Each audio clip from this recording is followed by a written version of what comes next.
Simon of the board, A-Hole here, and welcome to a podcast. Isn't it crazy? We've done 2 in a week. You won't believe it. Hell is probably frozen over, and if we look out the window, there'll be pigs flying. Talking about hell freezing over, it's probably frozen over right now. If you're living in the UK, my word, today is like the greatest day ever because it's not insanely cold. Like, it was so cold over the weekend. I got a cough, as you can hear, which is not great for a podcast. You are going to have to forgive me and bear with me. I do apologize.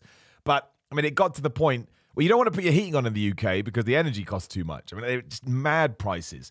So I was wearing like 3 jumpers. I mean, this sounds ridiculous, right? But when I wear a jumper, I usually don't put anything on underneath it. To me, as a jumper is a separate piece of clothing because I'm usually so warm. Had about 9 pieces of clothing on. And even then, holy crap, absolutely crazy. Anyway, let's not worry about that because that's really, really boring. We have had another week of pro wrestling. I'm not entirely sure a massive amount has gone on. I thought Dynamite last week was very good, trying to do things in chronological order. That Ricky Starks MJF stuff I thought was fantastic. I thought it put them both on a pedestal. And hopefully it gets AEW kind of headed back in that direction where we focus on new guys, focus on new stars, etc., etc.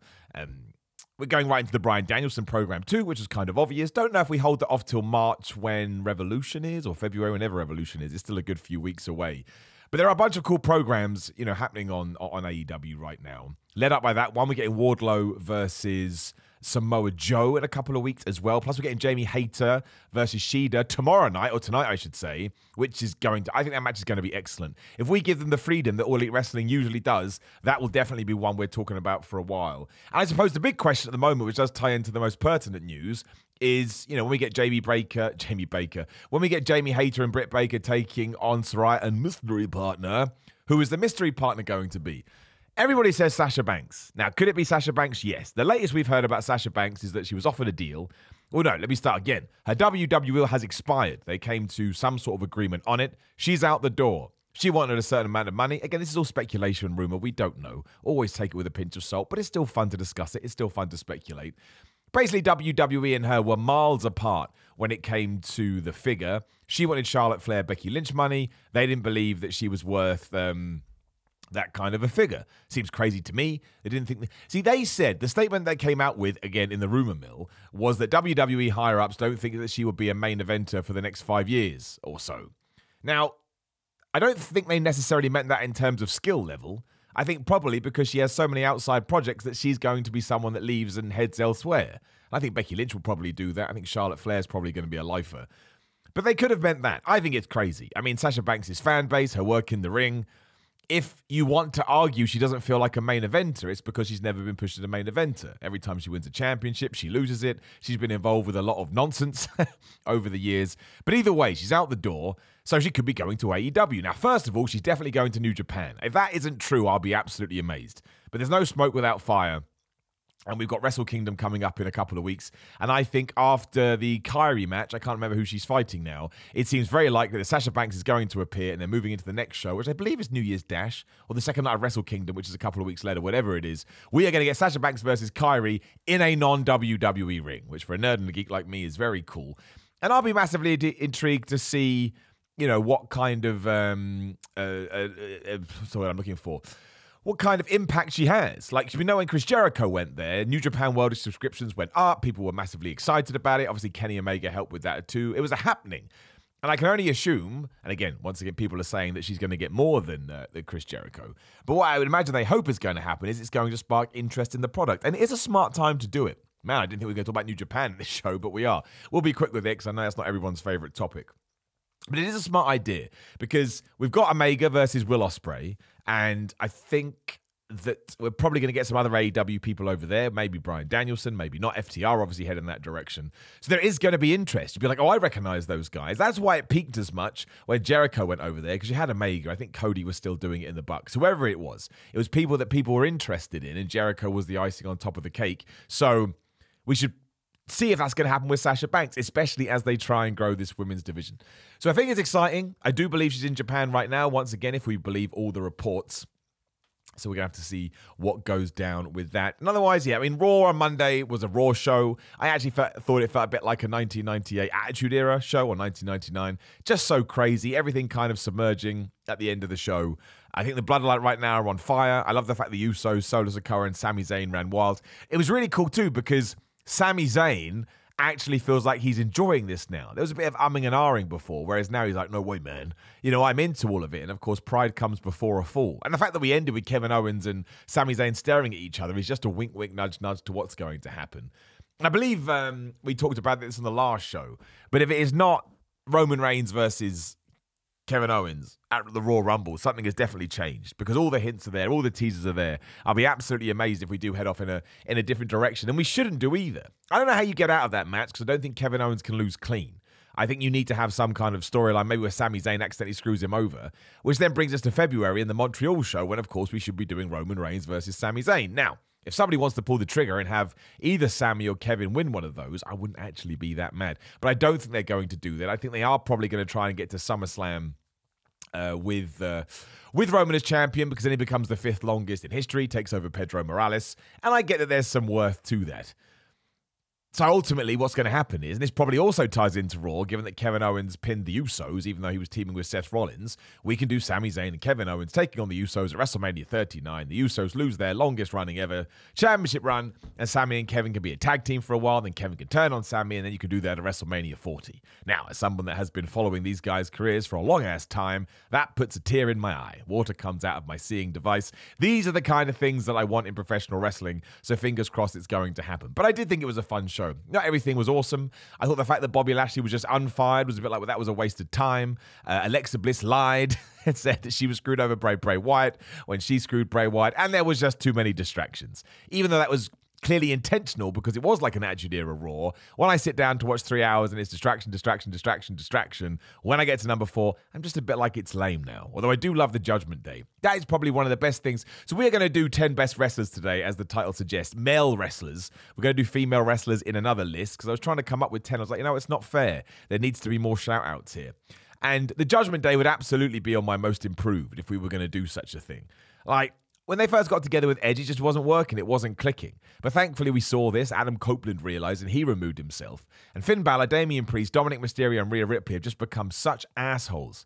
They're like all your drunk mates that just want to cause chaos. And Rhea and Dominic together is fantastic. When he got the water spat on his eyes and sold it like it was death, this is what I want from my pro wrestling. So yeah, that was all fun. Of course, AJ Styles versus Sami Zayn. No one's ever going to get mad about that. And I thought Bayley versus Becky Lynch was very good too. It was just ruined by the fact we got a distraction. And I was surprised that Becky lost so soon. I don't necessarily think we had to do that, but look, it doesn't matter, does it? It's just pro wrestling. There's no need getting upset about it. So I don't think there's much else happening. Obviously, Bronson Reed. Jonah, he re-debuted for WWE, and he's teamed up with The Miz. I did think that ladder match was a little bit too long. It was stretched out for my liking, but I always think we have to respect what these guys are doing for us. I mean, that horrible bump they took off the ladder was exactly that. It was horrible. So I don't think we should crap on it too much. I don't think it's fair.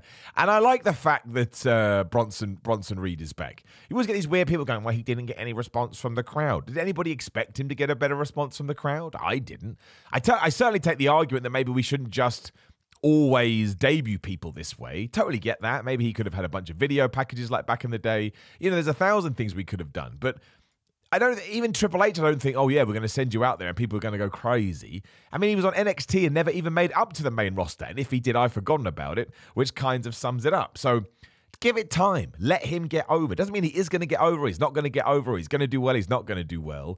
But they like him. They want to give him a push. Let's see what happens. One of the biggest problems with WWE over the last 10 years or so is the lack of new stars. I'm not saying that Jonah is going to be a massive star, but I am saying that let's give it a go. And people just jump on people's backs so quickly. It's just like, ugh. Like I'm trying to throw up on the microphone. In passing as well, I will mention the Lacey Evans stuff just because I understand that it's a talking point. Listen, I don't think that kind of stuff should be spouted out there. I think if you're suffering from such ailments too, that's just going to make you a super sad panda, right? And nobody wants to be a super sad panda. So yeah, that's kind of my opinion on that. And when it comes to the Mandy Rose stuff that we were talking about last week, literally she broke when we were on the air. Look, I don't know what her contract says, and I don't know what WWE know, and I don't know any of the information. All I do know is that there's not a problem what she is doing Yeah, so many people claiming moral outrage. Oh, it's terrible. I can't believe it. It's the worst thing I've ever seen in my life. Like, oh, shut up. She's allowed to do whatever the hell she wants. She's running a subscription service. Now, look, if it says in a WWE contract you can't do this stuff, that's a different conversation. But I understand why they would let her go. And by proxy, if she wants to go, screw you, WWE, I'm going to keep doing it because I'm making $500,000 like in a day, she should be able to do it. I hate... People are allowed to do whatever the hell they want to do as long as it's not hurting anybody else. And what she's doing is definitely not hurting anybody else. In fact, a lot of people are obviously benefiting from it, right? We can quite see this. So, yeah, I hate all of that rhetoric and stuff. And ultimately, get your bag, get your cash, do whatever the hell you want to do, and ignore everybody else, right? I think that stands to reason. Okay, we're going to get into our 10 best wrestlers. Now, the reason I wanted to do this is because I'm not going to tell you who it was. We'll talk about that when we get to the relevant person. I did a tweet the other day mentioning a very specific wrestler, and some of the replies I got were insane. There's no point pretending otherwise. They were truly, truly crazy. Like, people just losing their damn mind, and I was like, what the hell is going on here? People just need to calm down. And actually, maybe I'm being naive. I didn't think it was going to cause the kind of fuss that it did cause, but some people take this stuff very seriously. And worse still, the one that really gets me is people that actually listen to what I said. Again, we'll address that when we get there. But I thought, well, I tell you what, that kind of makes for a good talking point for a podcast when there's not a tremendous amount of news. Because I always feel like wrestling takes a lull in December. Because, of course, everybody's waiting for the Royal Rumble and the road to WrestleMania. And I truly think the Royal Rumble and WrestleMania could be flubbing fantastic. Like, I really do.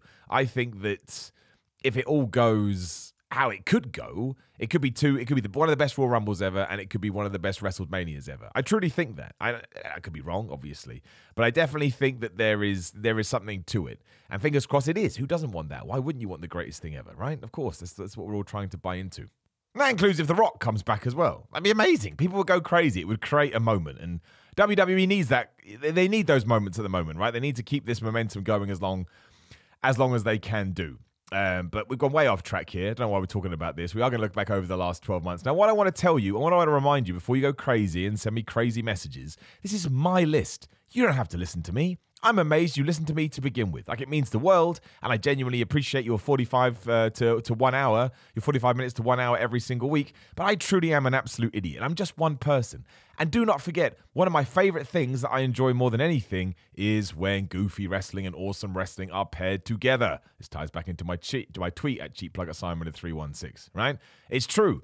That's what I like as a wrestler, and therefore my opinion is going to be skewed based on people that are doing that. And if you don't like their stuff, you're allowed to hate it, and you're allowed to think it's crap. You're allowed to watch my own wrestling matches and go, well, they're absolutely pants. That's okay. I would prefer constructive criticism so I can get better, but if you just want to draw a line under it and go, no, it's Pap Simon, totally cool, that's the world we live in. You've got to accept the good, and you've got to accept the bag. And as we are here, cheap plug, Simon Miller on YouTube. Please give me a subscribe. You can find my reactions to my matches on there, and hopefully we can have a little bit of a good time together. However, these are my 10 wrestlers, and we're going to go through. I'm going to base them. I'm going to give you my reasonings for them, and if you want to drop yours as well, I'd love to hear about them. So in at number 10 is Okada. Now, this is an interesting one. Do I get to see as much New Japan as I want? No, I don't. So there's a bunch of guys that probably could be in here, but they're not just because I can't find a place for them, right? That's the long and the short of it. But the reason I like Okada so much is I always go out of my way to watch Okada matches, and they're always great, like every single time. You do not get a bad Okada match.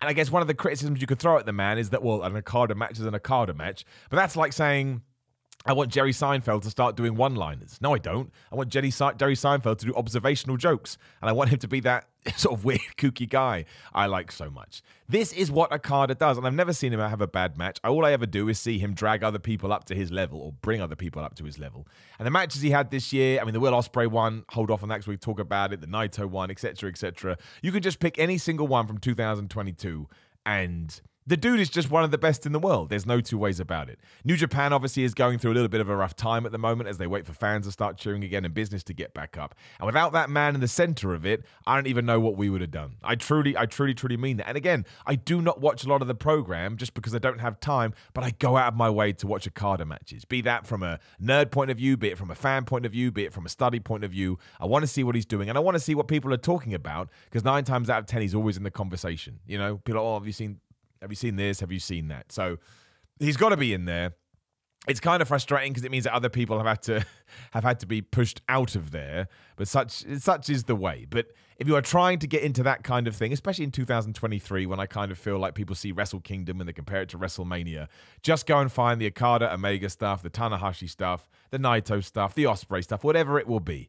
If you like his style, you will love those matches and you'll be a fan for life. And given that he's had another banner year, and because he's carried a company on his back, that is truly how I see it, him and Ospreay, I want to put him in here. And that's why I'm putting Will Ospreay at number 9 too. Now, look, Will Ospreay should probably be higher up this list, but I'm not massively fussed. If you want to take this as a 10 is the worst best and 1 is the best, that's fine. But that's not really how I'm seeing it. These are the 10 wrestlers that I thought of when I made this list. And it just from a chatting standpoint, it makes so much more sense to jump straight across to Will Ospreay. Now, Will Ospreay is an interesting one because he gets so many plaudits from everybody. And again, you have a contingent that go, well, he's not as good as some people say. Well, no, I actually, in my opinion, think that he is. Because he literally can have a good match with anyone. And he's done that in New Japan. He's done it in the Independents. That match he had with Michael Oku at Rev Pro is worth going out of your way to see. And I think the reason this year has been so good for him is because he still does flippy dippy doo-dah. He still does all these crazy moves. He still goes at 100 miles an hour. And he still kind of defies gravity. But his selling is just so much better. His character work is so much better. He is basically the complete professional wrestler now. And he's not even 30 years old. So in 3 or 4 years more, he's going to be even better. And it wouldn't surprise me if he starts making more appearances in AEW, given that he does have the Omega match at Wrestle Kingdom. And honestly, you could do that Omega match in January, and it may be one of the best matches of the year, right? It absolutely could be. On January the 4th. So we've got 12 months, 11 and a half months left, and all of a sudden we've already got one. And I don't want to give too much away, but the match he did have at Forbidden Door was another huge reason for this, because he took a guy that gets a lot of unnecessary grief. And they didn't make each other, but they backed up the fact that if you are into these two, I mean, the proof was right there, right? You couldn't have been surprised by it. So I am putting Will Ospreay in here. As I just realized, as I'm saying this, I'm forgetting so many people that that I need to mention. But I'm not going to do that. I'm going to stick to the 10 people I get down. And again, you can message me going, I can't believe you didn't say this guy. And be like, oh no, I'm sorry. I really, really screwed up. But in number 8 is Jon Moxley. We're talking about people carrying companies on their back. That's what Jon Moxley did. Anytime there was any kind of problems, any kind of issues, Moxley was there to have a terrific match. And this is from a guy as well who went through some really bad personal stuff this year, given that he went into rehab. And the fact he came out the other side, I mean, I think it probably did take him a few weeks before he got back into the flow, which makes perfect sense. Who wouldn't be like that? But by the time he'd found his feet again, great matches, great promos, great character work, just great everything. And it was just like, this dude is so invaluable to AEW. And he cares as well. I think that's the other thing. Not that it is the be-all and end-all, but he cares so much that I totally think that comes across in his matches, and that makes you buy into them a little bit more too. It's a shame he got caught up with all the William Regal stuff, which was ridiculous at the end of the day. I thought AEW did the best with it, and of course they were kind of put in that position because of the CM Punk stuff, who would also be in my list, by the way. He's not just because he checked out in August, and you've got like October, November, December, 3 extra months.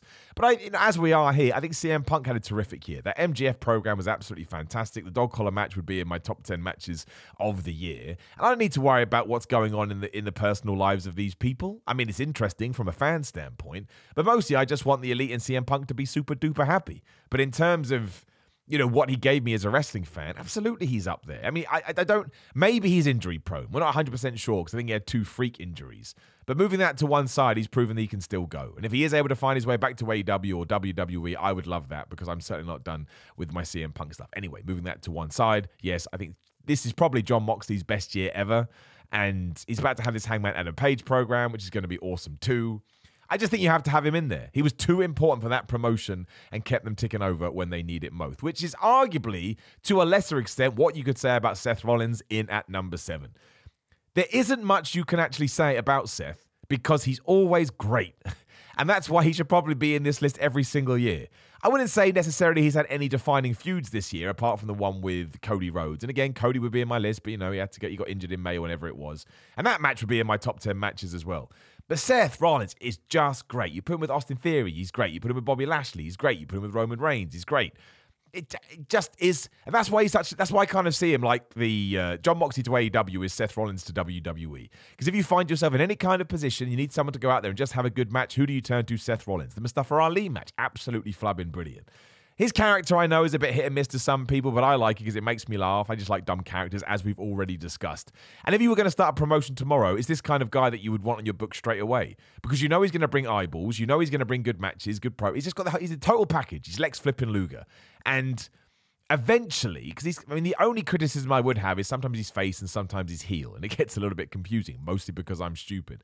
But the only criticism I would actually have, it's not, so that is my criticism. The point is, when we actually do decide for him to be a good guy and he can sort of lean into that more, I just think he's going to get even better still, because all of his moves, his comebacks, everything is geared towards this. So, yeah, I'm such a big Seth Rollins fan.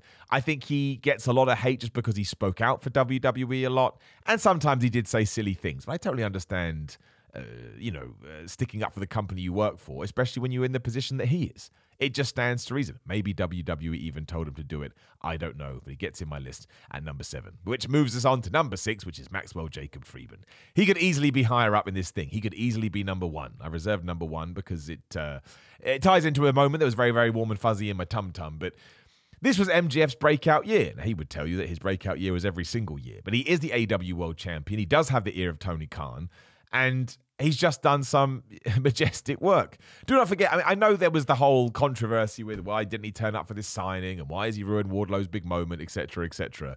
However, he still did go out there and get squashed by Wardlow, and by the end of the year was still the AEW World Champion because he gets his character and he knows how to get himself over. That doesn't just happen, right? You have to have a certain skill towards this, which he does. He's 24 years old, or is he 26 years old?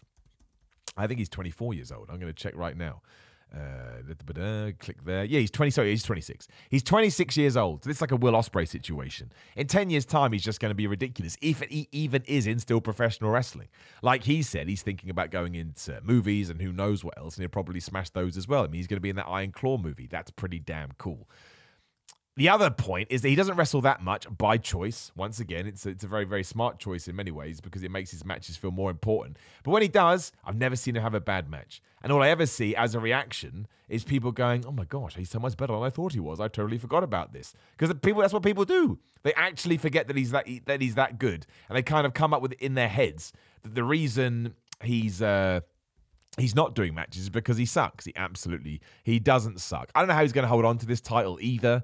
I would try and get through the entire year and really cement him as one of these guys. Then when he does lose it and comes back from whatever he may or may not be doing, you can, he can always be somebody you can rely on, essentially. So he can fit into that Omega role, that John Moxley role, the Bryan Danielson role. And it's just, the guy is just he's just so good. And people like to rag on his promos now. I think that's kind of ridiculous. I think we're forgetting the kind of promos we've had for the last 20 years, the scripted stuff that gets old really fast. Just watch it, is all I say. I think this is just the start. It's just the beginning. And when we do get to 2024, if genuinely there is going to be a bidding war, it's going to be absolutely nuts. And I think the gloves will be off, and any kind of war is going to be times by 10. But we'll have to wait and see. And moving on to number 5 is just Bryan Danielson. The reason I put Bryan Danielson in here is just because I cannot believe anyone is that good at wrestling. That's why I put him in at number 5. He is probably the greatest professional wrestler to ever live in terms of in-ring talent and in-ring technician skills. It's quite frankly ridiculous. I have seen him take on everyone over the last 12 months, and he never drops the ball. He never makes a mistake. And this is a dude coming back from a concussion. Well, from a serious, a run of concussions. And it's a shame that he missed the Forbidden Door pay-per-view because I think that Zack Sabre Jr. match would have been like maths. It would have been like hardcore, like science maths. I mean, I can't understand how they're doing any of this. None of it makes any sense. How is it clicking? And once again, I don't know when his contract is up, but everyone's going to want him. Doesn't matter how old he is. Even if he's 44 years old, for some reason he's contracted for 5 years. Bryan Danielson's contract will come up. You're like, we've got to get that guy because you can put him with anybody. It's like a Seth Rollins situation, but times 10. You can put him with anybody and he will make it work. And also, he just totally gets it. I saw a promo he did the other day where clearly he had been told, we were going to this place, I don't know, Cincinnati or whatever it is. We need you to, do a promo. And it was so over the top and it was so silly, but only he could get away with it, right? It was just made me laugh out loud. So I like him and I love his wrestling. And I think the last couple of years, I guess because he has left WWE and he has gone to AEW. And usually that's what happens, right? When you spread your wings, people kind of look at you in a different way. And the fact that, his reputation has increased despite everything that he's already done I mean, absolutely fantastic. I hope, however we're going to do this MJF program, it comes out the other side benefiting Bryan Danielson, because once again, you want to look for a negative, probably lost too much. Maybe some of his matches didn't feel as big as they could because he just wanted to wrestle all the time. I don't massively think that is a big deal because he's Bryan Danielson. You can turn that around whenever you want. It would take a matter of weeks. But when you have somebody this good and this consistent, I don't see how you don't have them in the 10 best wrestlers list. And also, I enjoyed every single thing that he did. And that's all I'm looking for here. All I'm looking for is to be entertained, to be enjoyed, to have fun, put a smile on my face, and he ticks that box. As did number 4. Now, this could be many people's number 1. I certainly would dispute it. It could have been my number 1, but I want to talk about the last 3 in a bit of a different way. Roman flipping Reigns. Now, he was number 1 in the PWI, and people are like, I can't believe it. I mean, it's a kayfabe list. And he's been the champion for like 7 million days, so he was always going to get that. But it's also just the fact he's been so flipping good, right? He's been so flipping good. It's just... he gets the character. He's got the bloodline. That's one of the best storylines on TV. He totally understands when to react and not to react. Once again, his lack of wrestling makes his matches feel even bigger. He had all that stuff with Brock Lesnar that on paper was going to be pants, and both of them made it work. He feels like a star. Like, even when I went to WrestleMania and we had that Brock Lesnar match, when he came out, you're like, yeah, this guy gets it. This guy got it. The way he holds himself, the ways he's presented. And of course, WWE has to get behind that too. But, you know... It's a two-way street. Not everyone has the machine behind them and is able to smash it, and he totally does. And I'm massively intrigued to see what happens when he does lose these championships. I do think it's going to make someone, and I think he'll ensure that it does make someone. So, yeah. It has been such a good 12 months. It wouldn't surprise me if this was the peak, right? This is the peak, and whatever he does next year could be just as good, but I don't see how he surpasses it. And it goes for his promos, his character work. I may have already said that, and I'm repeating myself. I just think he's totally smashed it. And when we do get the Kevin Owens stuff, and we do get the Sami Zayn stuff, absolutely you got to throw them in there too. But it's because Roman Reigns is this pivot point. I suppose actually he may have a better 2023, because if he has the match with The Rock, that's going to get all eyes on him, which is going to be crazy, and he'll probably win because there's no point having The Rock as the champion. And hopefully we do the Cody Rhodes stuff too. I'm hoping we get to SummerSlam and we do Cody Rhodes versus Roman Reigns and Cody is the guy. It just feels like the right time to do it for me. Or we separate the titles in some sense, whatever we've got to do. But yeah, Roman Reigns to me has been flawless. And he's had so many good matches. I probably should have decided to throw some out there. But you know what they are. Like, you already know what they are. And again, the one at SummerSlam with Brock Lesnar, and they did the whole tractor stuff. And the Logan Paul one in Saudi Arabia, absolutely ridiculous. And again, Logan Paul is a wrestling savant, but you need a good dance partner, which is probably why they put him in there with Roman Reigns.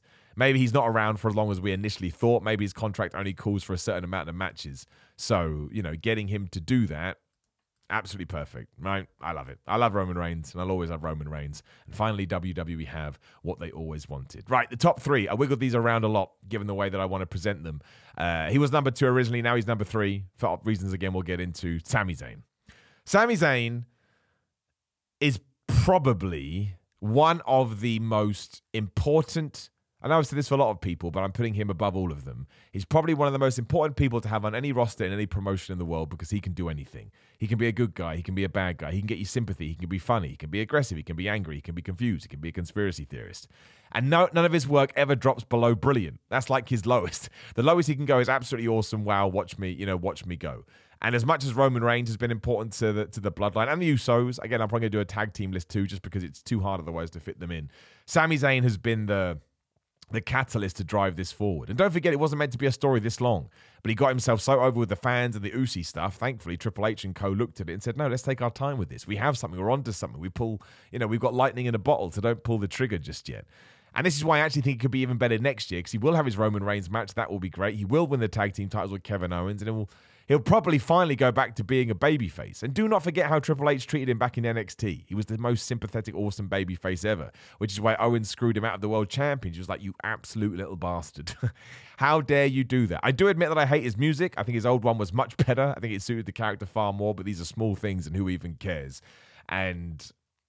it's the same thing again. Anytime he's put in a match, we talked about the AJ Styles one earlier, is excellent, right? It's brilliant. He doesn't have bad matches. And he did that Jackass match at WrestleMania. There is only, I would say, 3 people on the entire globe that could have pulled that off. I'd put Kevin Owens in there. Obviously, I'd put Sami Zayn in there. And I think someone like Bryan Danielson could have done it too, because Bryan Danielson, as far as I'm concerned, is a genius. Outside of that, you may be pulling at straws to find someone that could make it as good as Sami Zayn did it. I also enjoy seeing him on the screen. Like, I want him to do well, as silly as that sounds. Like, I'm drawn to every single thing that he does, and I look forward to seeing him, and he makes me laugh. All of these things are stuff that makes me feel warm and fuzzy in my tum-tum. So, fantastic.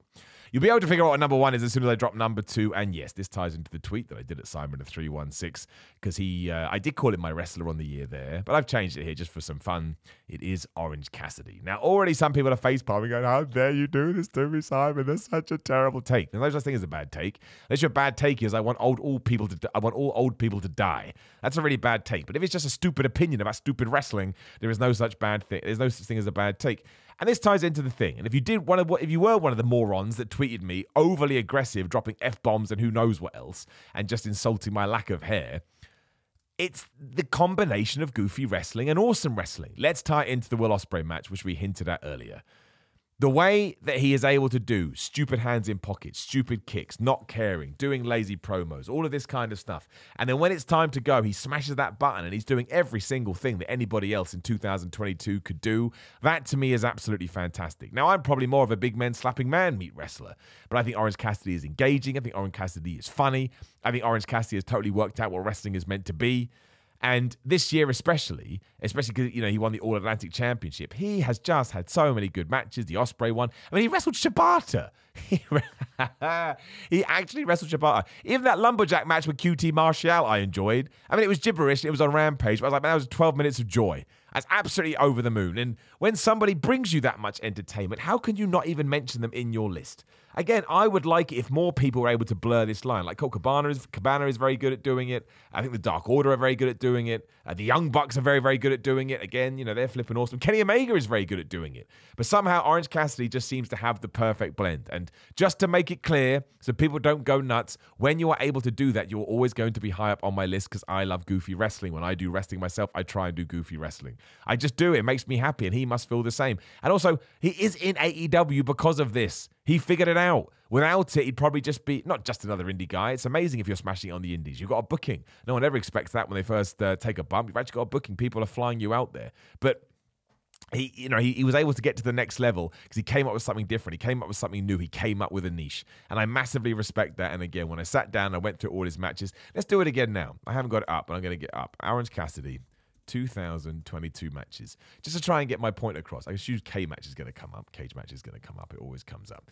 So, he had that match with Trent Seven on Rampage a couple of weeks ago. Made me laugh. Put a smile on my face. The Jake Hagar one with the hat. Made me laugh. Put a smile on my face. The Shibata one, I'll never be able to get over. It was nuts. When he had that three-way with Luchasaurus and Rey Fenix, I was like, this is just a joy with a bunch of characters that I massively, massively enjoy. Let's go back a bit longer. The match with Pac in September for the All-Atlantic Championship when Orange Cassidy won. That was flipping good too. And they did two of them. They did two back-to-back or whatever it was. Let's keep going. Let me get one that's a bit more out there. And you go, oh yeah, I remember that one. It's really good. When he did the Ethan Page one at Blood and Guts, I loved that one too. You see, I go through all his matches and it's like good, enjoyable, funny, stupid. I mean, the highlight was the Will Ospreay one without a shadow of a doubt, but I can't help it, right? I just think he's a great character and I love seeing different things make it. I don't want the same thing every single time. That would absolutely suck. So the fact that we've got here, awesome.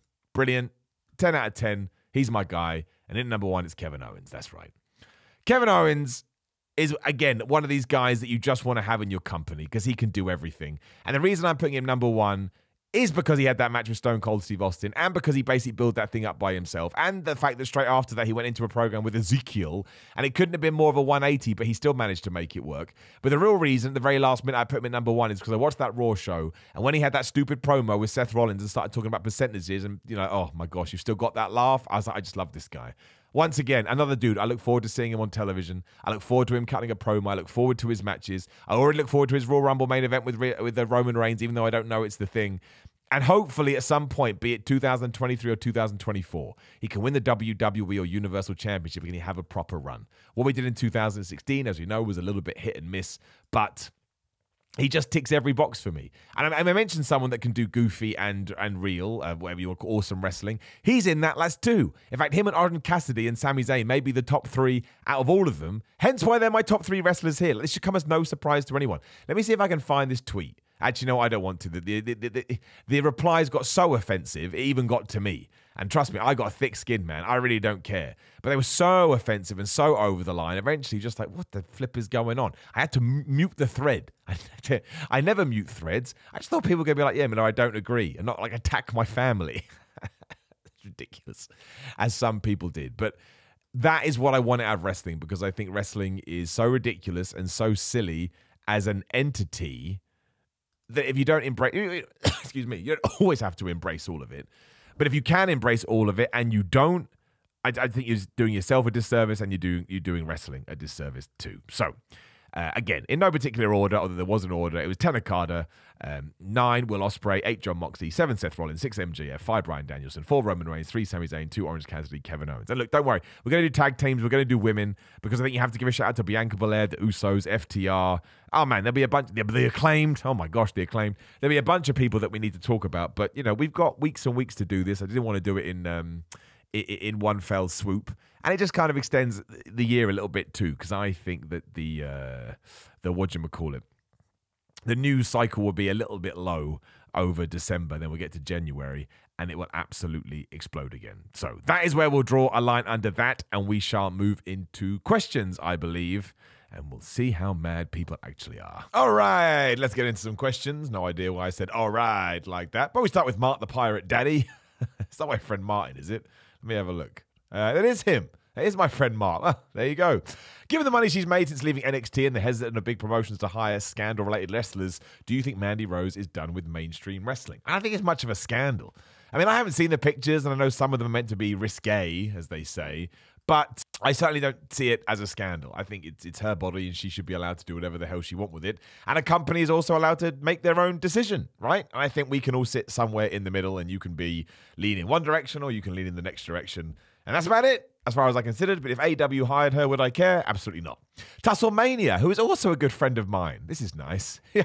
He says, what's your favorite promotion and why is it Mission Pro? Well, it certainly is one of my favorite promotions. Obviously, that's Thunder Rosa's promotion, who I have now wrestled for twice. I mean, imagine you told me that a year ago, that in August and December, I was going to fly over to San Antonio, technically Austin, and drive to San Antonio and wrestle for that. I mean, it's been awesome. Shout out to Thunder Rosa. Shout out to Tusslemania. Shout out to Jeremiah, JP Harlow, Joey Hyder. I'm going to be forgetting somebody. I shouldn't. Excuse me. I shouldn't have done this. This was a terrible idea. But shout out to Brian and all of the crew for treating me so nice, and I look forward to going back soon. Man, it's just my friends messaging me this week. My man Jonathan Orchard said, when are the Moneymaker shirts out? I mean, I really should probably put them on Pro Wrestling Tees. Cheap plug. ProWrestlingTees.com for Simon Miller. You can get your hardest part of the ring tee. You can get your goofy wrestling tee. You can get your surprise roll-up tee, the most devastating move in all of sports entertainment. And what's the other one? There's a fourth one that we made. I can't remember. Oh, Warm and Fuzzy and my Tum Tum tee. Thank you to everyone that has bought one. Again, it all helps me out a little bit, and I do massively appreciate it. And I should make Moneymaker shirts. If you don't know, down in UPW, Ultimate Pro Wrestling, check them out on the internet, UK promotion. I am the Moneymaker. I'm a heel. I'm a bad guy. And we had a match the other day, or a show the other day, and as soon as I came out, I got booed out of there. So for everyone that messaged me going, Simon, you could never be a heel, man. Well, it hasn't gone too badly, so thank you very much. Prince Pele says, who are your Rumble surprise entrance picks for both Rumbles? I have a list somewhere about this because I'm doing something for What Culture. So the 10 I have come up with, and yes, some are done for hyperbole because it's more fun. It's good to speculate.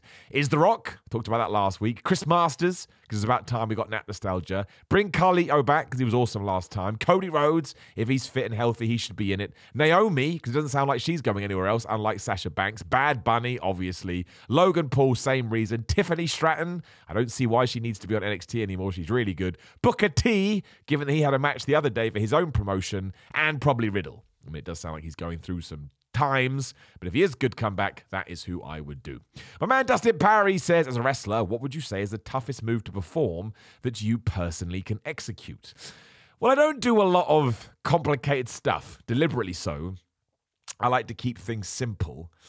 What is that? That's a very, very good question. I mean, doing a Falcon Arrow, it's not tough to execute, but you got to make sure you spread your legs when you come down. Otherwise, you're going to drop somebody on your leg. I've done that before, and you feel bad, and you apologize. But no, I don't think I do anything. I mean, to me, every single wrestling move is hard. Like chain wrestling and headlock takeovers, I'm never going to get any kind of reaction from the crowd. But I tell you, trying to get that down to the point you don't look like a goober is really difficult, right? Like it just is. So there is skill to everything we do in wrestling. But I don't think I've got something that's like crazy. I'm sure other people have got stuff that's crazy complicated that made it look easy. Wolverhampton Film Festival, also good dude, says, what is your favorite wrestling-related movie? Well, Ready to Rumble is brilliant because it's terrible. Wrestling-related movie. I'm going to have to look this up. wrestling. I mean, it's probably The Wrestler, isn't it? Wrestling-related movies. It's going to be The Wrestler just because it's so good. Not religion. Religious-related movies. No, wrestling-related. Oh, my gosh. Why have I decided to do this? Google is not my friend today. I thought Google was meant to be my friend. That's the whole thing. So the ones we've got here, I mean, Beyond the Mat, absolutely. The Wrestler, absolutely. Foxcatcher, I would throw in there too. I mean, that's amateur wrestling, but it's great. Nacho Libre, and I think that's probably enough. The fight with my family was all right, but have I ever had the urge to watch it again? No. Brian George says, forgetting all the rumours, who are your picks to win the Royal Rumbles in January? Well, I would give it to Cody Rhodes and I would give it to Becky Lynch. Unless The Rock comes back, then I would give it to The Rock, because I think that set it up. But I think we definitely should do Becky Lynch versus Ronda Rousey at WrestleMania, so she should win that Royal Rumble. Jack Rose, if you could swap a brand original match type to another company, which would it be? I'd like to see Ultimate X in another company. It's a great concept, and maybe put Elimination Chamber across from another company. TNT over down here in Liverpool did an Ultimate X match. I think it was pretty good. I think my man Nico won that, or at least he was in it doing crazy stuff. That's a very good question, though. I mean, I want to see the reverse battle royal in AEW or WWE because it's so pants. I want it on the biggest stage possible. So I'll throw that in there. Otherwise, I think you make a good point. Yeah, Ultimate X would be good because it is different and it does work. And the Elimination Chamber is just cool. I mean, you could argue that War Games is basically Elimination Chamber, although that is, sorry, I meant Blood and Guts, although that is basically War Games. That's difficult because, you know, the stipulations that we do have basically, I mean, the only ones you can't do, you can always do rip-offs of, right? So you got Hell in a Cell, but AEW could do a big cage match and nobody was going to say anything. It's essentially the same idea. Ladders, DQs, you know, dog collar matches. So you probably hit the nail on the head because they are the ones that kind of have been licensed by certain people. Rob Atkinson says, in an ideal world, which surprise Royal Rumble entrance would pop you the most in both the men's and women's? Well, the men's would be Repo Man, or somebody dressed as Repo Man. I know it's ridiculous, and I know you're rolling your eyes, but I'm a genuine fan, and even if somebody dressed as Repo Man, nothing would bring me more joy, especially because my social media would melt down, which is always fun. Otherwise, in the women's, who would I like to see come back or be in it that I think would be awesome? Probably the Iconics. You may roll your eyes at that one too, but I missed them. It sounds like they're done with wrestling, and I was hoping kind of under Triple H's watch they would return. Or Naomi would be good too, for obvious reasons. Or Sasha Banks. Don't think it's going to happen. Aaron's Christmas Adventure says, any childhood wrestling Christmas memories? Oh, I don't think so. Excuse me, that cough. No, I can't think of anything that ties in apart from like the 34th Miracle Fight matches they do, or whatever you call it. But no, I don't think there's anything particular that makes me think of Christmas and wrestling. I mean, maybe watching it more just because I would have been off school. Maybe, no, I don't think so. That's a crap answer. Tate Mayfair says, why are you such a little melt? Well, Tate, if anyone's going to know about Little Melts, it would be you. If you don't know, Tate Mayfair is a British professional wrestler. Look, he's very good at what he does, but he's also very annoying. And in Progress Wrestling, where I do the hosting, he likes to piss me off all of the time. I don't want to spend any more time on him. This is amazing. We answered this last week, so sorry, CP. I'll give you a shout out, but go listen to last week's show if you want my opinion on the final four of the Royal Rumble. So we'll move on to Sam, who said, how does AEW get their up-and-comers like Jack Perry, Ricky Starks, Darby Allin to the next level where they can help draw more money with the likes of Mox, MJF, Kenny, and Jericho without overexposing them and keeping things fresh? They won't have Jericho forever. Well, they may do at this rate. I mean, it's just standard wrestling stuff, right? Keep putting them in more and more main events. Make sure they're always involved in major angles. Keep telling the audience over and over again, these guys are important, these guys are important. Allow them to have good matches. Allow their personality to shine. Cut good promos. Do vignettes. That's all you do, and eventually people go, oh, well, I should care about this guy because look how much they're being featured. That's why going back to the Bronson Reed thing, sometimes doing the, they're coming videos is good. Because by proxy, it tells you, I should care about this person because they got a big video linked to them. It's just subconscious, if nothing else. And it's one of the reasons we should probably do it more. I mean, NXT does it the best. They always have videos, but they kind of have too much, so it goes the other way. But that's the best thing to do. Just tell us over and over again, you have to care about these people and ensure they're being put in angles where we're able to care. I mean, I care more about Jungle Boy now than I did from the first Dynamite because he's been through so much. And it's the same with Ricky Starks and Darby Allin. I mean, Darby Allin is very effective because he kills himself so much in matches. You do naturally have sympathy for him, even though he's choosing to doing it, and therefore you're going to support him and you're going to root for him. It's like a David versus Goliath thing. Hibika Stone, I think that's right. How long do you think MJF will hold the title, and who is your prediction for taking it away? Well, I'm going to stick with what I always said. Ricky Starks was always a name, but I don't think we'll go back to that now. So I think I'll hold it for a good old year, and I think maybe someone like a Jack Perry will beat him in a year or so. Maybe at next year's Winter is Coming. If it's not going to be Jack Perry or Jungle Boy, I mean, he's still going to be a heel, I would imagine. No, because Adam Cole could come back as a face. I think Adam Cole as champion pretty good. Maybe a face Adam Cole. I'm going to throw it out there because he may get love when he comes back because he's been through this terrible concussion. Juan Ortiz says, "Hey Simon, with the NXT brand having premium live events and specials with the names from former WCW and ECW shows, Halloween Havoc, Heatwave, the Great American Bash, which name do you think WWE could bring back from WCW for NXT?" Oh my gosh. Let's look up WC pay-per-view names. I'm not going to remember all of those. Not Road Wild. Don't want those. So, list of WCW pay-per-view events. What do we have here? We have Sold Out. I take Sold Out. That was always a good one. Super Brawl, Spring Stampede, and we'll pick two more. Slamboree, and the last one would be... No, not New Blood Rising. Screw that. I guess they already have Starrcade, don't they? That's probably it, you know. The rest are all terrible. Beach Blast, Capital Combat. We all remember that one. Wrestle War, Greed... Uncensored. Yeah, these are all crap. I think they've deliberately taken the best ones. They know what they're doing. But I'm all good with it. I like nostalgia. I know I'm part of the problem. Happy to be part of the problem. Lawseeker Sarastro says, "How are you enjoying Mission Pro Wrestling?" Well, we've talked about it once, but I'll mention them again a lot. I think they're awesome. Kaz Wukong says, "Who are the wrestlers throughout 2023 that are going to have the year of their careers, and which independent stars should we expect to see signed to a company?" That is really hard. There is so many out there, and you could even argue, do we need any signees at the moment? I'm always happy for people to have jobs, but maybe we could argue that like a Vikingo is already with CMML or Triple A, whoever the hell he's with. I can't remember. But he may get picked up. But again, I don't think anybody needs them. And the wrestlers who are going to have a breakout 2023 or an amazing 2003, I would put MJF in there. I think he's going to smash it.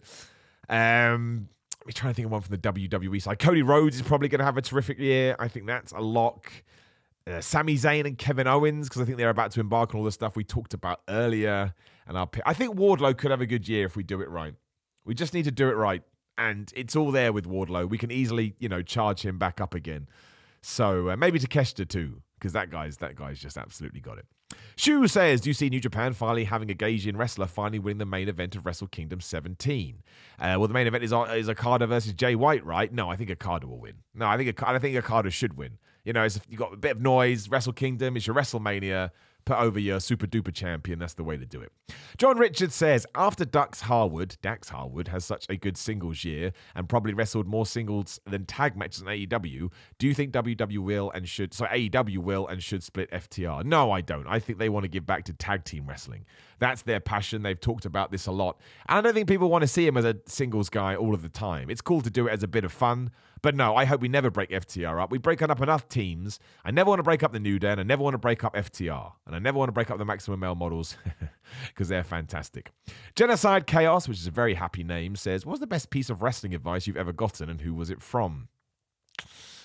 I think probably the best piece of advice I'd ever got. There's loads, and I don't want to miss anybody out. Have fun is always the best one, and it's true. Once you start having fun, wrestling is just great, and it looks better as well.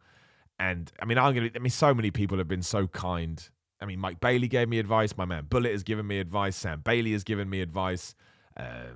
Spike Trevay has given me advice. I probably shouldn't say that. Don't ruin his gimmick.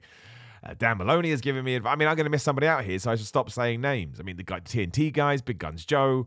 There are people like Tate has kinda, but that's also Tate. But David Francesco, my man. I remember we watched a match in my backyard when I came out, and I was all like, "Man, Gruff, I'm so angry." And he's like, "Miller, just be the YouTube guy. Trust me, it will do better." And he was 100% correct. And I've never looked back from there. So yeah, and everyone, the Defiant guys used to give me, Martin Kirby, he always used to give me advice. There are so many people that have helped me along the way, but that is always one that sticks in my mind. And if I have missed you out, I'm so sorry. My man Luke, my man Gilligan, he's always helping me out. So yeah, there's a ton of people. British wrestling is full of good guys.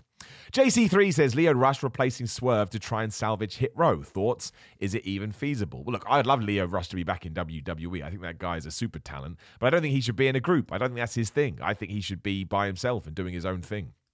I think he's going to be in the Pro Wrestling Gorilla, I can't remember the name of the thing, whatever that thing is called, that tournament, which will be awesome. But he is really, really good, and he's obviously been through a hard time, so more power to him. But yeah, if he gets back to the big leagues, yeah, I would have him by himself. He works just fine. Lazar says, "If you get the call from AEW to be a part of their show in the UK, who would you hope is your opponent?" Well, I would like to do something. I mean, if it was up to me, and it wouldn't be, I would do whatever they asked. Something silly with a Danhausen or somebody like that, an Orange Cassidy, a Dark Order, something super duper silly. I am not going to go on that card and out wrestle anybody, right? I'm an okay professional wrestler. I like to think where my true plaudits come is from the other side, the nonsense side of wrestling, and I could be wrong with that too. So if I was able to showcase that on the biggest stage with those kind of guys, I mean, that would be pretty awesome. Right, it's a dream come true. Will it happen? I really don't know, but you got to shoot your shot. Joshua Bean says, what is the hardest part of the ring? Well, I do believe it's the ring apron, but you may think it's the ring post. Jonathan says, technically not a question, but more of a gripe. You want to moan, man? Go ahead. Because Friday night is SmackDown, then why is it not Monday Night Up Raw rather than Raw? It would fit with the ups and downs of wrestling. Because Friday night is SmackDown, then why is not Monday Night Up Raw? Because you mean like I don't know. I didn't make the shows. I don't care. Jared says, what wrestling move impressed you the most watching as a kid? I remember Kidman doing the shooting star press 7-year itch while in Raven's Flock. That was one for me, yeah.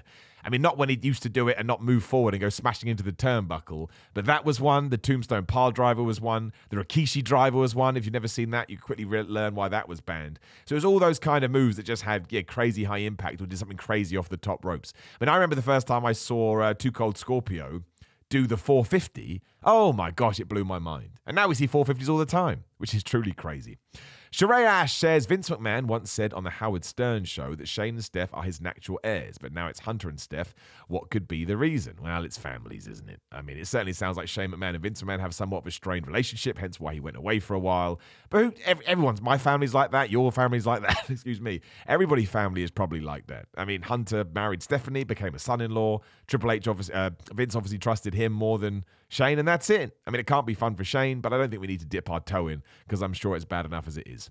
Dreadnought says, if you had to wrestle as a video game character, which would it be? Nice and easy, my friend. You can take Kratos and you can take Marcus Phoenix, the Bald Crew, and I'll be a happy dude. Violent Blaze, just wondering what inspired you to become a wrestler. May have already been answered before, but I've wondered if the reason has changed over time. I mean, just because I loved wrestling so much. And I always wanted to do it. And this was actually the third time of me trying. I tried once, I was too young, got eaten up and spat out. I tried again, I got injured, and I should have gone back sooner than I did. And then third time, I just promised myself I'm going to stick with this until at least I have one match. Then I fell in love with it even more than I ever have done, and it's been a roller coaster ride ever since. But it was just, I've always loved wrestling. And as far as just the way that I work, I don't think everybody has to be like this. I always want to see it through to its natural conclusion. Like, how far can I take this? And I mean, doing it is as far as you can take it. And I'm really, really quite happy with everything that we've done, and long may it continue. Keone says, is the Triple H era living up to what we expected, and will his WrestleMania be the best one we've had thus far? But it kind of ties back into what I say earlier. I think all the cards are there for the Royal Rumble and WrestleMania to be some of the best ever if we get it right. And so far, I think Triple H is doing a great job. I mean, not everything has changed. It hasn't been a massive 180, but Raw feels a bit better apart from that third hour. SmackDown feels a lot better. Pay-per-views or premium live events feel much more special than they have. And these are kind of the things that we wanted. And the matches feel a bit more free, and smaller guys are being pushed, and promos don't feel as scripted. These are huge tick boxes, and it does feel like a breath of fresh air has been breathed into the product, which is why live ticket sales have probably gone up. Like every wrestling analysis worth their salt has always said, look at live ticket sales. Try not to worry about ratings too much because that can be affected. It's live ticket sales. And at the moment, WWE is just selling a bunch of tickets because the product is kind of hot, and that's because of what they're doing, week to week, and it's very exciting. Palak also asked, what's the hardest part of the ring? Well, this time I'm going to say the ring post, just to confuse everyone. Daniel Boyd, what are your goals in wrestling for 2023? To have as much fun as I possibly can and try and get more overseas bookings. Obviously, we did 3 America ones this year in Texas. Don't know how we do that. We've got New York in January, the 21st, for Battle Club Pro, if you are able to come to that on the 21st, like I say. So yeah, maybe a West Coast one in California, maybe something in Canada, more European stuff. There's just something absolutely badass about being paid to go and wrestle in another country. So we should, I would like to try and do that. But who knows? Kai Tang Iguchi says, what do you think is the most visually impressive move ever? Ever? Well, I mean, Ricochet's 630's got to be in there because that's nonsense. Actually, his double moonsault. Go and Google Ricochet's double moonsault. I mean, that doesn't even make any sense. 2 + 2 = potato. Jonathan Big Hoss says, a Mount Rushmore of 90s occupational wrestlers. All right, well, Repo Man gets in there straight away, right? Kabam. I'm going to have to look these up. So WWF occupation wrestlers 90s. I need a list because I'm gonna forget someone. We'll just do this top 10 list. I'll probably miss someone. The Big Boss Man, he would count. IRS, there you go. And the Mountie. Boom. Let me just go through this to make sure I haven't forgot anyone. I think that's 4 right there. They're all jobs. I don't want the clouds in there. Yeah, I'm done. I'm happy with that. Oh, man, look, it all came together so fast. Tyler says, will you be at WrestleMania in LA? And if so, would you consider doing a live podcast day with fans? I mean, we should be there. That's certainly the plan. But obviously, plans can change. And absolutely, if we can do some kind of live podcast, we will. But we're doing live videos and all of that. So if you're ever done with a wrestling show, the WrestleMania weekend, pop your head out and see if the What Culture crew are there, because we record as much content as we can. Dave Kirkland says, what has been the best wrestling event you've seen live? WrestleMania 38. Because I'm a massive Stone Cold Steve Austin fan. I'm a massive Cody Rhodes fan. And it genuinely felt a privilege to see their big returns to WWE. And it made me feel warm and fuzzy in my tum-tum. Tiffany says, what is the wrestling move you want to learn but haven't yet? I mean, a moonsault would be good. But am I ever actually going to do that? Probably not. It's not worth it.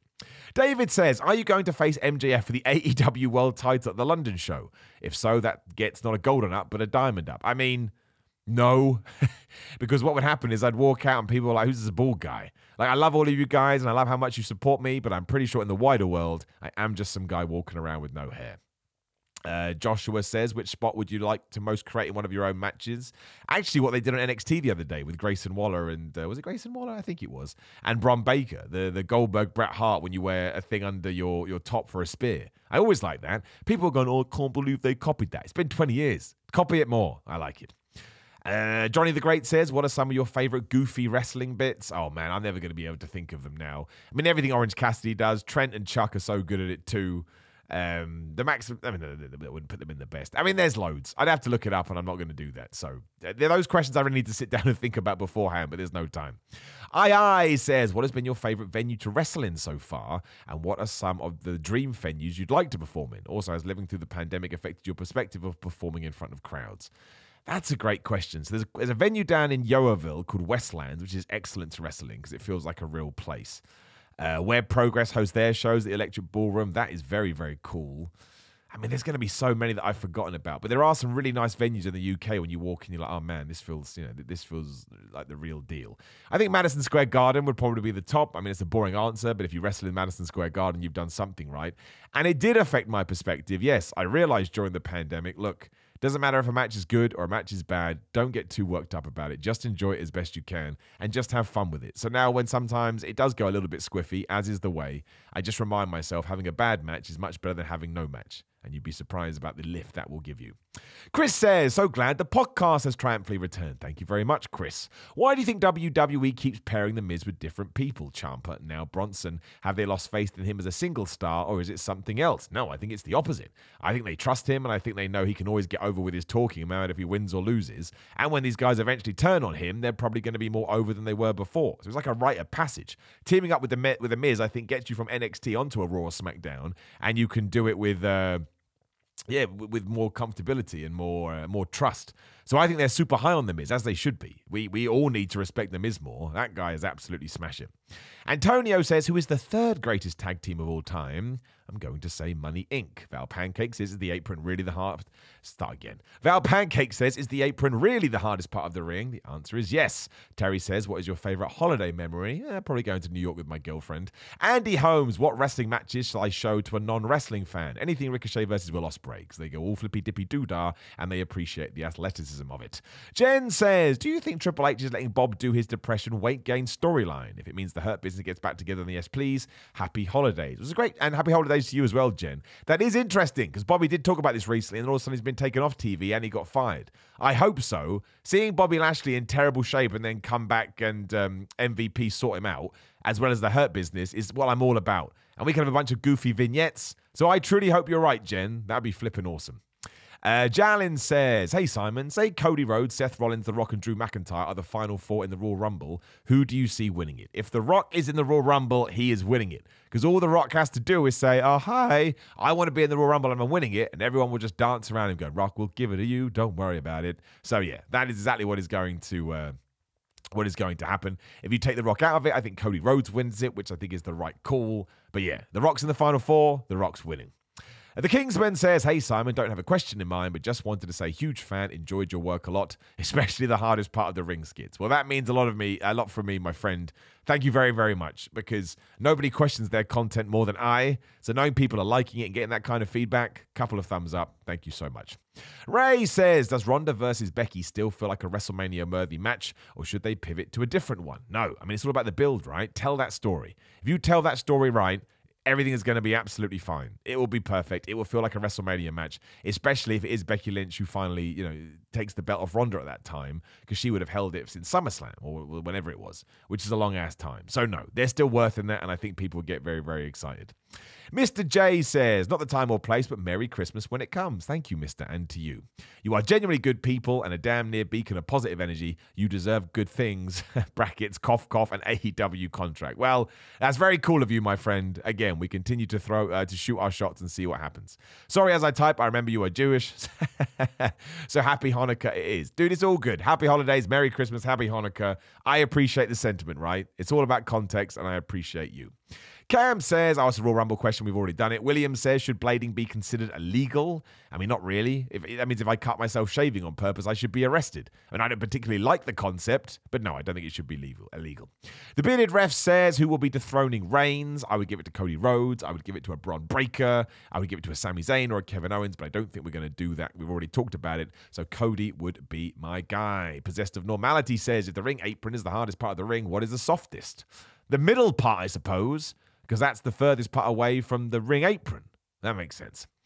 Transmut says, who has your favorite wrestling entrance of all time? I mean, that's too hard to answer. Stone Cold will always be amazing because of the pop. The Undertaker's, when it was at his peak, was amazing. I used to get excited about Kane's. Sting's in AEW, I think, is awesome with the snow, when he first came out. Cody's is I like Cody's. I really did. I used to think it was so over the top, and that's what I want from wrestling. Some of Triple H's, I mean, it all depends on what mood I'm in. It's like, what's your favorite song? It's going to change every day. Cutler says, what's the second most devastating move in all of sports entertainment? Easy. The Distraction. Of course. Surprise roll-up's number 1. The Distraction is number 2. Mike says, any chance the podcast will go on YouTube as well? Absolutely. 9 p.m. every Wednesday. Search for Simon Miller and you can listen and watch it there. Over it says, if The Rock was to come back but not to feud with Reigns, who would you think he should feud with? I think LA Knight. Now, I would love that, but The Rock is only coming back to work top-tier programs, whether we like it or not. So he would work a Brock Lesnar, obviously Roman Reigns. He would probably do... we've kind of run out of people in terms of top stars. I don't even think he'd do a Seth Rollins. I mean, a Steve Austin he'd probably do, or a CM Punk if you get CM Punk back. And I think that's probably it, because they are people that kind of sit on that upper echelon, and I don't think he's coming back for a normal match. I really don't. Ethereal Hayes says, do you and Zicky Dice got heat? Well, I hope not. I've got no heat. I got no heat with Zicky Dice. I hope he continues to kick ass in Impact. Seems like a nice man. Mike says, why do people hate Bray Wyatt? They were clamoring for his return and for a nice long-term storyline, and he's given us fans all of that, and yet people are trying to discredit his and Knight's work together already. It's the vocal minority. Never buy into that. Go look at the numbers for Bray Wyatt. Go look at the what do you call it? The merchandise stuff, etc., etc. They are, he's doing fine. Don't buy into the noise sometimes, because it is just a few people shouting very, very, very loudly. Ryan's Random says, with Triple H in charge, is WWE now AEW with more money, audience, and history? No, absolutely not. They are completely different. They are completely different companies. Spaz Phoenix, my man, says, hey Simon, I'm continuing my campaign to have you come to Destiny Wrestling, I should say, to face Aiden Prince. Dude, we talked about this. Canada is absolutely on my list. It would be so damn cool. My question is, if Cody doesn't face Roman at Mania, and if Punk finds himself back in WWE, is the two of them fighting at Mania the ultimate up from Triple H to AEW? So the ultimate finger from Triple H to AEW? No, I don't think so. I don't think Punk really... Punk left on his own accord. Cody's a little bit different, but now he's reassociated himself with the WWE. I don't think people would look at it that way. I mean, you never know. It could come across like that. But to me, they're still kind of WWE guys, so I wouldn't read into it too much. And we will finish with Just Jim Credible, which is a great name, who says, who would win in a cage match between Pesipus and Puppet Miller? You ain't beating Puppet Miller, man. That guy's an absolute jackass. Like, what an absolute moron.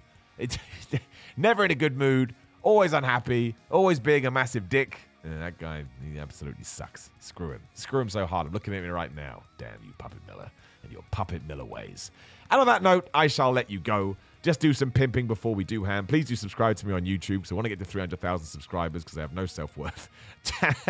Do the same at Simon316 on Instagram and Twitter. Patreon.com/Simon316 is how you support this podcast because I don't make any money from it, so I basically use that in order to get it going. If you're into fitness, grillermind.com/Simon. You can Simon get 10% off, 20% at the moment if you do the 12 days of Christmas sale. I get a little bit of money from that too. And again, merchandise.